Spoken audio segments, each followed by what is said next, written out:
اعوذ باللہ من الشیطان الرجیم، بسم اللہ الرحمن الرحیم۔ محترم سامعین گرامی قدر، فقہ کے احکام کو آگے بڑھاتے ہیں۔ تو آج یہ سوال ہے کہ نجاسات کتنی ہوتی ہیں اور کون کون سی ہیں۔ ہم انشاءاللہ ان کا آپ کی خدمت میں تعارف پیش کریں گے۔ نجاسات کی تعداد 10 ہے۔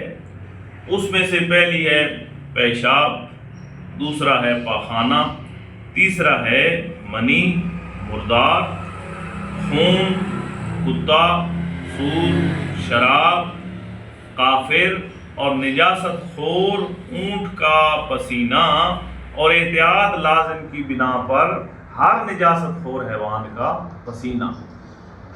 لذا نجاسات جو ہیں وہ 10 ہیں۔ کیا ہر جانور کا پیشاب اور پخانہ نجس ہے؟ اس کو آپ کی خدمت میں پیش کریں۔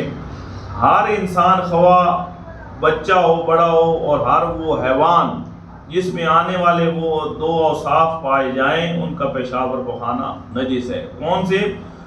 وہ جانور حرام گوشت ہو، اگرچہ عارضی طور پر ہی حرام گوشت جانوروں میں کیوں نہ شمار ہو، جیسے وہ جانور جسے حرام کھانے کی عادت ہو، یہ پہلا ہے۔ دوسرا، وہ خون جہندہ رکھتا ہو، یعنی اگر اس کی شاہ کاٹی جائے تو خون اچھل کر نکلے۔ جن جانوروں میں یہ صفات نہ ہوں ان کے پیشاب پخانہ کا کیا حکم ہے؟ تو فرمایا تمام حلال گوشت جانوروں کا پیشاب پخانہ پاک ہے، جیسے بکری ہے، بھینس ہے، اونٹ ہے، گائے ہے۔ یہ جو پالتو جانور حلال ہوتے ہیں ان کا یہ جو پیشاب اور پخانہ ہوتا ہے وہ پاک ہوتا ہے۔ اور ہر وہ حرام گوشت جانور جو خون جہندہ نہ رکھتا ہو، جیسے مچھلی وغیرہ، ان کا یہ جو ہوتا ہے پخانہ پاک ہوتا ہے۔ اگر وہ گوشت نہ رکھنے والے چھوٹے جانوروں میں شمار ہوتا ہے، جیسے مچھر ہے، کھٹمل ہے، ان کا بھی پیشاب پاک ہے۔